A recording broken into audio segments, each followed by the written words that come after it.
Hi guys, I'm Jen, this is my channel Sir Tommy, and welcome! Today's video is a book haul because the month of March is my birthday month, and so I managed to get some books, which doesn't happen very often. So there's not going to be a lot of book hauls on my channel, but this is one of them because it's around my birthday. So I managed to get 9 books in the month of March. Which for me is quite a big deal because I don't usually get that many. So I thought I would share them with you. So let's get into it. So on my birthday, I actually went into a bookstore and spent a couple of hours just looking at books and picking out what I wanted, and it was honestly the best way to spend my birthday. So that was really nice, and because I was reading this trilogy at the time that I borrowed out from my library, I had to get my hands on it because I was just loving it. So the first 3 books I bought are all part of the same trilogy, and they are Captive Prince, Prince's Gambit, and King's Rising, all from the Captive Prince trilogy by C.S. Picard.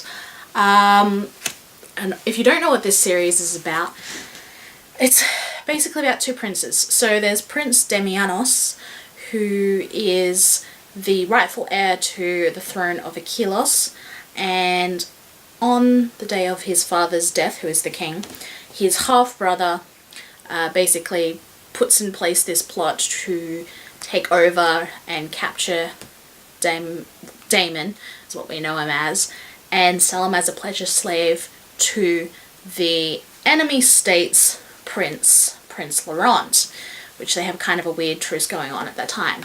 So this entire series follows basically Prince Laurent and Damon interacting and how they go from like hating each other with good reason to basically becoming lovers, and there's so much political intrigue and it's very well written, and I just really enjoyed the series, and I'm so happy to have my own copies. So that was a pretty good birthday present if you ask me. If you haven't read the series, I highly recommend it, but read all the trigger warnings because there's a lot, as you'd expect when the topic of pleasure slaves comes up. So there you go, those are the first 3. Another book I bought from that bookstore is It's Kind of a Funny Story by Ned Vizzini, which I've heard a little bit about on BookTube, but not a lot lately. So I don't know much about this book, although I do know that it does deal with mental illness and mental hospitals. Yes. And I know that Ned Vizzini himself struggled with mental illness, and after this book was published, he did take his own life. So there's something about that just adds to the impact of this book, and I'm interested to read it because I am quite interested in mental illness. I have mental illness myself, so I'd like to see some interesting and good representation in books, like accurate representations. So that one will be a hard one to read, I think, but so worthwhile, and I'm glad I have the book because I wasn't sure if it would even be here in Australia, but it is. And okay, so the last book I got from the bookstore, because again, tight budget, it came out on my birthday here in Australia, so I couldn't not get it. Sorry, book's falling. It came out on my birthday, so I couldn't not get it. It's so huge. You know this book as soon as I show it up. It's The Hate You Give by Angie Thomas, and this is the Australian/UK cover, which I know is quite different from the US one, but oh my god, this spine is so cool. So this is basically a book inspired by the Black Lives Matter movement. It follows a girl, Star, who is the only witness to her childhood friend's murder by a policeman, and it deals a lot with race, but also class, I believe, because Star comes from a lower socioeconomic community, but she goes to a very white, upper-class, privileged school. So it deals with a couple of issues, and it's just so hyped. Everyone's probably reading it this month. I'm not going to get around to it this month, but I'm so excited to read this, and it's a really pretty book. So It's going to be a special read, and it's high up on my TBR, so I'll be reading it soon, and I'm just glad to have it. Okay, so then I had an unexpected gift from a friend that I wasn't expecting it whatsoever, so this is probably the really special book for me that I got on my birthday, and it is The Silk Roads by Peter Frankopan, and it's the subheading is A New History of the World. And can we just talk about how pretty this book is? It's so pretty. The patterns, So this is a non-fiction book.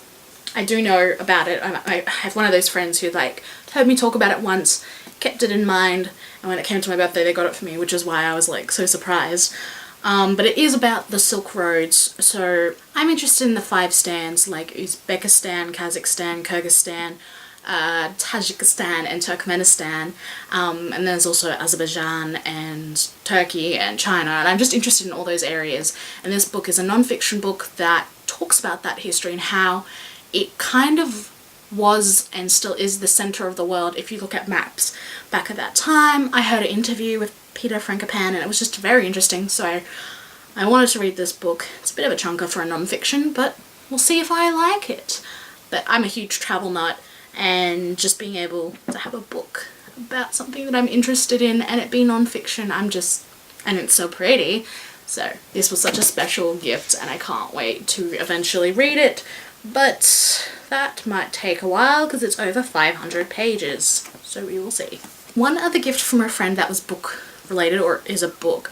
I don't actually have it because I haven't been able to get it off my friend yet because it took a while to get ordered in, and then it's come in and I haven't gone to pick it up yet, which is so bad. But it is a copy of Milk and Honey by Rupi Kaur, which is the famous poetry collection, which is like so feminist and about sexual rights. And I've read it. I read my friend's copy and loved it, so that's why she got me it. And I can't wait to have my own copy so I can just look over it whenever I want. But it's amazing, and if you haven't heard everyone talking about it, then go look it up, I guess. But I'm so excited to finally have it. And we're up to the last 2 books. So I also got a little bit of money for my birthday, and so I went online shopping, which is a fun thing to do that I don't get to do very often. So I ordered 2 books and they have come in the mail. So the first one I have already read, and it is The Long Way to a Small Angry Planet. I actually talked about it in my February wrap-up and I loved it. So, but it was a library copy, I had to return it and I couldn't stop thinking about it. So when my birthday came around, I ordered my own copy, and this is such a pretty cover. Like, it's less sci-fi than the other one, which I think is US cover, but it's so pretty. How can I go wrong with this one? So if you don't know what The Long Way to a Small Angry Planet is about, it's an awesome sci-fi, which is kind of like Star Trek versus Firefly. Like, those 2 influences I think are in this book. It follows the crew of like a spaceship called the Wayfarer, and it's kind of like, it makes tunnels in space. It makes like wormholes and all that sort of stuff. So it's like a labor ship, and the crew is so diverse. It's full, like, the whole book is just full of alien cultures and different kind of discussions about gender and sex and class and race and history and politics, and it's just everything you could ever want in a book, and it's just fantastic. And if you haven't read it, I highly recommend it. Like, make it your next book read because it is so good, and I have not heard anyone be disappointed in it. So this is the book I recommend to all my sci-fi friends. So good. So yeah, now I finally have my own copy. And the last book I ordered is one that I haven't heard spoken about on BookTube. It's a classic, so I don't know if that means anything, but it's Ville Epid by Tomasi di Lampedusa. So it's actually a translated work. It's originally written in Italian, and it's a Sicilian classic. So Sicily is kind of like its own little country within Italy, and it's basically set in the 1800s, and it's about the history of Sicily and how it got taken over and kind of became the Sicily we know it today, and it follows the family that was in control of it when it was being taken over, and it's like a big political drama, and it's a classic. I think everyone in Sicily has read this. I'm not 100% sure if that's true or not because I haven't been to Sicily, but if I was going to go to Italy, Sicily would be where I would go because it's just so interesting. And yeah, so this is like a fictional retelling of that, and it's also a translated work, which I've been wanting to read more translated works. So I guess this will be an interesting read. I hope I find out more about it so I can do a review, but we'll find out. Yeah. So those are all the books I got in March thanks to my birthday. I hope this book haul made sense and it wasn't just me being rambly, but it could be, and there's not much I can do about that. I hope there was a few books in there you haven't heard of, or you have and you've read it, and if either of this is the case, then please comment below and tell me all about it because I'm really interested. I also want to know what you bought in the month of March, or even just read. I mean, libraries are great. You don't have to buy a book to read it, so anything you want to say, please comment below, and I will see you in my next video. Bye!